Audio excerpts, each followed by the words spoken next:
தம்மம் சரணம் கச்சாமி அப்படின்னு சொன்னாங்க. தம்மம் அப்படின்னு சொன்னா டீச்சிங்ஸ். இப்ப பகவத்கீதா அப்படின்றது வந்து ஒரு டீச்சிங். ஓகேங்களா? கிருஷ்ணர் வந்து அர்ஜுனருக்கு கொடுத்த டீச்சிங் தானே பகவத்கீதை.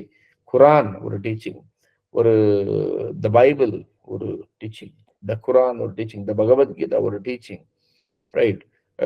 இப்ப நம்ம தமிழ்ல வந்து எல்லாமே டீச்சிங்ஸ் தான். நீங்க எடுத்தீங்கன்னா 14 மேல்கணக்கு நூல்கள், 14 கீழ்கணக்கு நூல்கள். அதுல ஒரு ஜோக் என்னன்னா 14 கீழ்கணக்கு நூல்கள்ல தான் திருக்குறள் வருது. அப்ப 14 மேல்கணக்கு நூல்களுடைய சிறப்பை நீங்க யோசனை பண்ணி பாருங்க. அப்ப திருக்குறள் வந்து 14 கீழ்கணக்கு நூல்கள்ல கொண்டு வர்றாங்கன்னா அதை விட சிறப்பான நூல்கள் தான் பாத்தீங்கன்னு சொன்னா மேல்கணக்கு நூல்கள். நம்ம தமிழ் தாத்தா வந்து நமக்கு வந்து ஊர் ஊரா போய் எல்லாம் வந்து உங்களுக்கு தெரியும், தமிழ் தாத்தா போய் எல்லாம் பண்ணி நமக்கு வந்து அவ்வளோ வந்து கிடைச்சதை வந்து பிரிண்ட் பண்ணி கொடுத்துருக்கிறாரு. ரைட்? நீங்க அதுல பாத்தீங்கன்னா தெரியும் விஷயங்கள். நன்னூல் இருக்குது. நன்னூல்ல தான் எல்லா விஷயமுமே இருக்குது. ஓகே. ஸோ அது தமிழ் பத்தி நம்ம பேச ஆரம்பிச்சோம்னா எனக்கு தெரிஞ்ச தமிழ் பத்தி நான் பேச ஆரம்பிச்சாவே வந்து பாத்தீங்கன்னா இன்னைக்கு முழு நாடும் பார்க்காது. ஸோ அதனால அங்க நம்ம ஸ்டாப் பண்ணிக்கலாம்.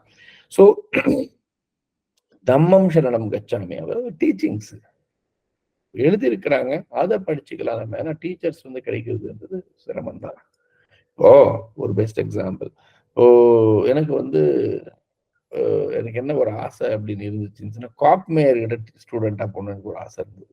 காப் மேயர் அப்படின்னா ஒரு மிகப்பெரிய ஒரு ஒரு பர்சனாலிட்டி வந்து டெவலப்மெண்ட் கோச் அவரு. அவர்கிட்ட படிக்கணும்னு எனக்கு ஒரு ஆசை. ஆனா அவர் இப்ப இருந்தா தானே போய் படிக்கிறதுக்கு. ஆனாலும் நான் அவருக்கு ஸ்டூடெண்ட் ஆகலாம். எப்படின்னா அவர் எழுதின புத்தகங்கள் அதுதான் டீச்சிங்ஸ். தம்மம் சரணம் கச்சாமி. இப்ப எம்எஸ் உதயமூர்த்தி கிட்ட டீச்சர் ஆக ஸ்டூடெண்ட் ஆகணும்னு ஆசைப்பட்டேன். அவர் உயிரோட இருக்கிற வரைக்கும் எனக்கு ஆசைதான். ஆனா எப்படி அவர்கிட்ட அப்ரோச்சே பண்ண முடியல. அவர் இறந்தே போயிட்டார். ஆனா எம்எஸ் உதயமூர்த்தி உடைய புத்தகங்கள் படிச்சதுதான் இந்த சுரேஷ் சத்யநாராயணன். தலைவன் ஒரு சிந்தனை, கோவப்படாதீர்கள், பிரச்சனைகளை சமாளிப்பது எப்படி, ஃபர்ஸ்ட் எண்ணங்கள், உயர் மனிதனை உருவாக்கும் குணங்கள், மனம், பிரார்த்தனை, மந்திரம், இது போல எத்தனை புத்தகங்கள் வருது. எம்எஸ் உதயமூர்த்தி புக்ஸ் படிச்சோன்னு சொன்னா இந்த கோச்சிங் நீங்க வர வேண்டிய அவசியம் இல்லை. ஸோ தம்மம் சரணம் கச்சாமி. சரி, இப்போ ஒரு சிலர் கேட்பீங்க, சார் ஓகே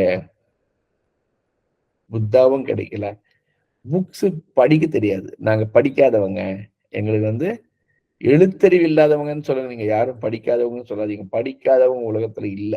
இப்ப நம்ம வீட்டுல இருக்கக்கூடிய அம்மாவுக்கு வந்து எழுத படிக்க தெரியலன்னா கூட அம்மாவுக்கு என்ன தெரியும்? கம்ப்ளீட் ஃபேமிலியை மேனேஜ் பண்றதுக்கு அம்மாவுக்கு தான் தெரியும். ரைட்? அதே அம்மாவுக்கு தான் நல்ல சாப்பாடு சூப்பரா சமைக்க தெரியும். அதை விட அதுவும் எஜுகேஷன் தானே. எழுத்தறிவு, லிட்ரஸி வேற, எஜுகேஷன் வேற சார். ஓ, ஒரு ஜோக் என்னன்னா, லிட்ரஸி சூப்பர், லிட்ரஸி லிட்ரஸி லிட்ரஸின்னு அடிச்சுக்கிறாங்க மக்கள். நான் கேட்கிறேன், லிட்ரஸி வந்து ரேட் அதிகமா இருக்கிறது கேரள மாநிலம். யாராவது கேரளா மக்கள் இருந்தா என்ன தப்பா எடுத்துக்காதீங்க. இருக்கிற உண்மை பேசுறது தப்பு கிடையாது. நான் I am very brave sir, I am very confident, நான் ரொம்ப கரேஜியஸ். அதனால நான் இருக்கிற உண்மையை பேசுறது எனக்கு என்ன போய் பயம், நான் இருக்கிறத பேசிட்டு போயிட்டே இருப்பேன். ஓ, லிட்ரஸி ரேட்டு கேரளால 100%. ஓகே. ஏன் வந்து கேரளால தான் இந்தியாவிலேயே பாத்தீங்கன்னு சொன்னா அதிக சூசைட்ஸ் நடக்குது, நீங்க காரணத்தை சொல்லுங்க. ஓ, எழுத்தறிவு அதிகமா இருக்கக்கூடிய கேரளா, கேரளா 100% லிட்ரஸின்னு சொல்லி சொல்றாங்க. ரெண்டாவது வெஸ்ட் பெங்கால். Okay, agreed. இப்ப ஏன் வந்து தமிழ்நாட்டுல அவ்வளவு இல்ல? ரைட். இப்ப கேரளால எழுத்தறிவு அதிகமா இருக்குது, ஏன் சூசைட்ஸ் அங்க அதிகமா நடக்குது? அப்போ எழுத்தறிவு என்பது ஒரு தனி மனித வாழ்க்கைக்கு உதவுவதில்லை. இங்க படிப்பு தான் உதவுது, கல்வி தான் உதவுகிறது. இதுதான் நமக்கு இம்பார்ட்டன்ட் பாயிண்ட். அப்போ அங்கதான் 3வது பாயிண்ட் வருது. என்னன்னு கேட்டீங்கன்னு சொன்னா, படிப்பு வேண்டது இருந்தாதான் முன்னேற முடியுன்றது கிடையாது. முடிஞ்சா முதலாவது என்ன, புத்தம் சரணம் கச்சாமி, ஒரு நல்ல டீச்சர் கிடைச்சா. ரெண்டாவது, அதனாலதான் டீச்சர் கிடைச்சப்ப யூஸ் பண்ணிக்கணும்ன்றது. உங்களுக்கு டீச்சர்ஸ் எல்லாம் அவ்வளவு ஈஸியா கிடைச்சிட மாட்டாங்க. அஃப்கோர்ஸ் நீங்க ஒரு நல்ல ஸ்டூடெண்டா முதல்ல மாறினீங்கன்னா, seeker, if you become a seeker, நான் கற்றுக்கொள்ள தயார் என்கிற நிலையில் வரும்போது உங்கள் முன்பு கண்டிப்பாக ஒரு ஆசிரியர் வந்து நிற்பார். அது வந்து பிரபஞ்சம் கரெக்டா ஒர்க் பண்ணும். நம்மளுக்கே வந்து ஒரு ஆட்டிடியூட், எனக்கே எல்லாம் தெரியும் அப்படின்னு அந்த டீச்சரும் வர மாட்டாங்க. Very simple. உங்க கண் முன்னாடியே வந்து சூப்பர் டீச்சர் வந்து நின்னாலும் அவங்க நின்று இருக்குது உங்களுக்கு தெரியாது. யூனிவர்ஸ் அப்படிதான் ஃபங்க்ஷன் ஆகும், பிரபஞ்சம் அப்படிதான் ஒர்க் ஆகும். ஸோ புத்தம் சரணம் கச்சாமி. அதுக்கு அடுத்தது தம்மம் சரணம் கச்சாமி. ஃபர்ஸ்ட் டீச்சர் கிடைக்கலையா, படிச்சுக்கோங்க. அவங்க எழுதியிருக்கிறதுல. அதுவும் எழுத படிக்க தெரியாதா? ஒண்ணுமே பிரச்சனை கிடையாது. சங்கம் சரணம் கச்சாமி. சங்கம் நல்ல ஒரு அசோசியேஷன். பல தடவை சொல்றது இதுதான். சகவாச தோஷம் ரொம்ப ரொம்ப இம்பார்ட்டன்ட். நீங்க எந்த 5 பேர் கூட தொடர்ந்து பழகுறீங்களோ, அந்த 5 பேருடைய ஆவரேஜா நீங்க இருப்பீங்க. ஒரு 5 பேர் நீங்க இருக்கிறீங்கன்னு வச்சுக்கோங்க. நான் எழுதி குடுக்குறேன். அந்த 5 பேருடைய மீதி 4 பேருடைய இல்லைன்னா ஒரு நீங்களே வந்து 6வது நபர் 5 பேர் கூட பழகுறீங்கன்னா, அந்த 5 பேருடைய ஒரு 5 பேருடைய மிக்ஸ் உங்ககிட்ட இருக்கும். ரொம்ப உஷாரா பழகணும் அந்த 5 பேர் கூட. ஏன்னா, அந்த 5 பேர்லயே நமக்கு தெரியாது யாரு எப்படின்னு சொல்லிட்டு. நம்ம முன்னாடி ஒரு மாரி இருப்பாங்க. இன்னொரு பக்கம் இன்னொரு மாரி இருப்பாங்க. எப்படி கண்டுபிடிப்பீங்க நீங்க?